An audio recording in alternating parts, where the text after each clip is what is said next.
Página 26. Colapso, ¿por qué unas sociedades perduran y otras desaparecen? Por Jared Diamond, 2005. 0.4. Un marco de 5 elementos. Esa es la controversia acerca de las catástrofes ecológicas del pasado. En lo que se refiere a las complicaciones, claro está que no es cierto que todas las sociedades estén destinadas a desaparecer a causa del deterioro ecológico. En el pasado algunas sociedades sí lo hicieron, mientras que otras no. La verdadera cuestión es por qué solo algunas sociedades se revelaron frágiles y qué diferenciaba a las que desaparecieron de aquellas otras que no lo hicieron. Algunas de las sociedades que analizaré más adelante, como la de los islandeses o los habitantes de Etiopía, consiguieron resolver problemas medioambientales extremadamente difíciles, con lo cual consiguieron sobrevivir durante mucho tiempo y todavía en la actualidad se mantienen firmes. Por ejemplo, cuando los colonos noruegos de Islandia vieron por primera vez un entorno aparentemente similar al de Noruega pero que en realidad era muy diferente, destruyeron inadvertidamente gran parte de la capa superior del suelo y la mayor parte de sus bosques. Durante mucho tiempo Islandia fue el país de Europa más pobre y más devastado desde el punto de vista ecológico. Sin embargo, los islandeses aprendieron finalmente de la experiencia, adoptaron medidas rigurosas de protección medioambiental y hoy día gozan de una de las rentas per cápita más altas del mundo. Los isleños de Etiopía habitan una diminuta isla tan distante de cualquier vecino que se vieron obligados a volverse autosuficientes para casi todo, pero gestionaron sus recursos a pequeña escala con tal minuciosidad y regularon el tamaño de su población de una forma tan cuidadosa que la isla es todavía productiva después de 3000 años de ocupación humana. Por tanto, este libro no constituye una serie ininterrumpida de deprimentes historias de fracasos, sino que también contiene historias de éxito que nos invitan a ser optimistas y a imitarlas. Además, no conozco ningún caso en el que el ocaso de una sociedad pueda atribuirse exclusivamente al deterioro medioambiental, siempre intervienen otros factores. Cuando empecé a pensar en este libro no valoré esas complicaciones, y pensaba ingenuamente que la obra trataría simplemente del deterioro medioambiental. Finalmente, construí un marco de posibles factores implicados compuesto por 5 elementos a los que recurriré para tratar de comprender todo tipo de fracaso medioambiental putativo. 4 de estos conjuntos de factores: el deterioro medioambiental, el cambio climático, los vecinos hostiles y los socios comerciales amistosos, pueden o no ser relevantes para una determinada sociedad. El quinto conjunto de factores: las respuestas de la sociedad a sus problemas medioambientales, siempre demuestra ser relevante. Veamos estos 5 conjuntos de factores uno a uno, en una secuencia en la que el orden no presupone primacía causal alguna sino únicamente conveniencia en la presentación. Como ya hemos visto, un primer conjunto de factores está relacionado con el daño que las personas infligen inadvertidamente a su entorno. El grado y la reversibilidad de esos daños dependen en parte de las condiciones que imponen las personas, por ejemplo, cuántos árboles por hectárea cortan al año, y en parte de las condiciones del entorno, por ejemplo, los rasgos que determinan cuántos árboles germinan por hectárea y año y a qué ritmo anual crecen. Estas condiciones medioambientales se denominan fragilidad, propensión al deterioro, o capacidad de recuperación, potencial para restablecerse tras el deterioro, y se puede hablar independientemente de la fragilidad y la capacidad de recuperación de los bosques, los suelos, la población piscícola, etc., de un territorio. Así pues, las razones por las que solo determinadas sociedades sufrieron colapsos ecológicos podrían tener que ver en principio con una excepcional imprudencia de su pueblo, con la excepcional fragilidad de algunos rasgos de su entorno o con ambas a la vez. El siguiente aspecto de mi marco de 5 elementos es el cambio climático, un término que en la actualidad solemos asociar con el calentamiento global del planeta causado por los seres humanos. En realidad, el clima puede volverse más cálido o más frío, más húmedo o más seco, o más o menos variable en unos u otros meses o años debido a cambios en las fuerzas naturales que determinan el clima y que no tienen nada que ver con los seres humanos. Algunos ejemplos de este tipo de fuerzas son las variaciones del calor generado por el Sol, las erupciones volcánicas que vierten ceniza en la atmósfera, los cambios de orientación del eje de la Tierra con respecto a su órbita y los cambios en la distribución de los mares y la Tierra sobre la superficie terrestre.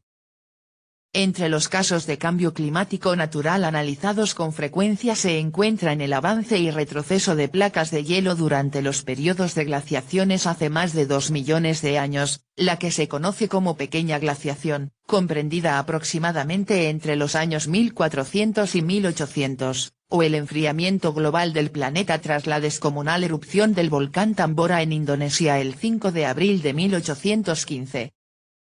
Aquella erupción inyectó tanta ceniza en la capa superior de la atmósfera que la cantidad de luz solar que alcanzaba a la Tierra decreció hasta que la ceniza se asentó, lo cual originó hambrunas generalizadas, incluso en América del Norte y Europa, debido a las bajas temperaturas y a la reducción del rendimiento de las cosechas en el verano de 1816, el año sin verano. Para las sociedades del pasado en las que la longevidad humana era escasa y que carecían de escritura, el cambio climático supuso un problema aún mayor de lo que lo es hoy para nosotros, ya que en muchas partes del mundo el clima tiende a variar no solo de un año a otro, sino también en una secuencia temporal de varios decenios, por ejemplo, varios decenios húmedos seguidos de medio siglo seco. En muchas sociedades prehistóricas el promedio de tiempo de generación humana, la media del número de años transcurridos entre el nacimiento de los padres y los hijos de una persona, era de muy pocos decenios. Por tanto, hacia el final de una secuencia de decenios húmedos la mayor parte de las personas vivas podían no disponer de ningún recuerdo de primera mano del anterior periodo de clima seco. Incluso hoy día hay una tendencia humana a incrementar la producción y la población durante las décadas de bonanza, olvidando, en el pasado, sin llegar a saber nunca, que es poco probable que esos decenios perduren eternamente. Cada vez que acababan los decenios de bonanza, la sociedad descubría que albergaba más población que la que podía soportar o que había adoptado como inveterados hábitos inadecuados para las nuevas condiciones climáticas. Basta pensar hoy día en el árido oeste estadounidense y sus políticas tanto urbanas como rurales de derroche de agua, impulsadas normalmente en décadas húmedas bajo la suposición tácita de que eran lo habitual. Para agravar estos problemas de cambio climático, muchas sociedades del pasado no contaban con mecanismos de alivio del desastre que permitieran importar a las zonas que estaban sufriendo escasez de alimentos excedentes alimentarios procedentes de otras zonas con un clima distinto. Todas estas consideraciones exponían a las sociedades del pasado a un mayor riesgo ante el cambio climático. Los cambios climáticos naturales pueden mejorar o empeorar las condiciones en que vive una sociedad humana determinada, y pueden beneficiar a una sociedad al mismo tiempo que perjudican a otra. Por ejemplo, veremos que la pequeña glaciación fue mala para la Groenlandia noruega pero buena para la Groenlandia de los Inuit. Ha habido muchos momentos de la historia en que una sociedad que estaba agotando sus recursos medioambientales pudo compensar las pérdidas mientras el clima fue benigno, pero luego fue conducida al borde del desastre cuando el clima se volvió más seco, más frío, más cálido, más húmedo o más variable. ¿Deberíamos decir entonces que su desaparición estuvo causada por el impacto medioambiental humano o por el cambio climático? Ninguna de estas simples alternativas es correcta. Más bien, si la sociedad no hubiera agotado ya parcialmente sus recursos ambientales podría haber sobrevivido al agotamiento de recursos producido por el cambio climático. O a la inversa, consiguió sobrevivir al agotamiento de recursos autoinfligido hasta que el cambio climático produjo una disminución aún mayor de los recursos. De modo que lo que se reveló fatal no fue uno de los factores tomados de forma aislada, sino la combinación de impacto ambiental y cambio climático. Una tercera consideración hace referencia a la presencia de vecinos hostiles. Casi todas las sociedades de la historia han estado suficientemente próximas desde el punto de vista geográfico a otras sociedades como para haber tenido al menos algún contacto con ellas. Las relaciones entre sociedades vecinas pueden ser hostiles de forma intermitente o crónica. Una sociedad puede ser capaz de resistir a sus enemigos mientras es fuerte para sucumbir únicamente cuando se ve debilitada por alguna razón, entre las cuales se encuentra el deterioro medioambiental. La causa próxima de la desaparición será entonces la conquista militar, pero la causa última, el factor cuyo cambio desembocó en el ocaso, habrá sido el factor que originó el debilitamiento. Así pues, las desapariciones por razones ecológicas o de otro tipo a menudo se disfrazan de derrotas militares. La discusión más famosa sobre este posible enmascaramiento se refiere a la caída del Imperio Romano de Occidente. Roma se vio cada vez más acuciada por las invasiones bárbaras, pero de forma convencional y un tanto arbitraria se ha adoptado como fecha de la caída del imperio la de 476, el año en que fue depuesto el último emperador de Occidente. Sin embargo, incluso antes del surgimiento del Imperio Romano había habido tribus bárbaras que vivían en el norte de Europa y Asia Central al otro lado de las fronteras de la Europa mediterránea civilizada, y que periódicamente atacaban a la Europa civilizada, así como a la China y la India civilizadas. Durante más de 1000 años Roma consiguió resistir con éxito a los bárbaros, como, por ejemplo, cuando en el año 101 a.C. aniquiló en la batalla de Campi Raudi un enorme contingente invasor de cimbrios y teutones concentrado en la conquista del norte de Italia. Pero al final fueron los bárbaros en lugar de los romanos quienes ganaban las batallas. ¿Cuál fue la razón fundamental de ese cambio de fortuna? Se debió a transformaciones de los propios bárbaros, como, por ejemplo, que aumentara su número o estuvieran mejor organizados, que dispusieran de mejores armas o más caballos, o que se beneficiaran del cambio climático favorable en las estepas de Asia Central. En ese caso diríamos que los bárbaros podrían considerarse la causa fundamental de la caída de Roma. ¿O fue, por el contrario, que esos mismos antiguos e inalterados bárbaros estaban siempre esperando en las fronteras del Imperio Romano y que no consiguieron imponerse hasta que Roma se vio debilitada por una combinación de problemas económicos, políticos, medioambientales y de otro tipo? En ese caso achacaríamos la caída de Roma a sus propios problemas, y los bárbaros asestarían solamente el golpe de gracia. Esta cuestión continúa debatiéndose. En esencia, esta misma cuestión se ha discutido respecto a la caída del Imperio Khmer con centro en Angkor Wat en relación con las invasiones de los vecinos tailandeses respecto al declive de la civilización de Harappa del Valle del Indo en relación con las invasiones indoarias y respecto a la caída de la Grecia micénica y otras sociedades mediterráneas de la Edad del Bronce en relación con las invasiones de los denominados pueblos del mar. El cuarto conjunto de factores es el inverso del tercero, decremento del apoyo de vecinos amistosos en contraposición al aumento de ataques por parte de vecinos hostiles. Casi todas las sociedades de la historia han contado en sus alrededores tanto con socios comerciales amistosos como con enemigos. A menudo el socio y el enemigo eran el mismo vecino, cuya conducta oscilaba entre lo amistoso y lo hostil.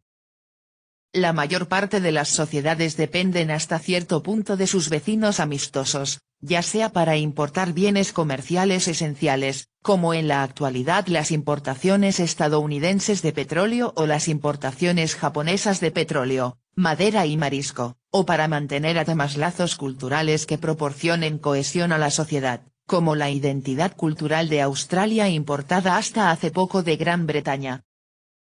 Surge, por consiguiente, el riesgo de que si tu socio comercial se ve debilitado por cualquier razón, incluido el deterioro medioambiental, y no puede seguir abasteciéndote de esa importación o ese lazo cultural esencial, tu propia sociedad se vea debilitada como consecuencia de ello.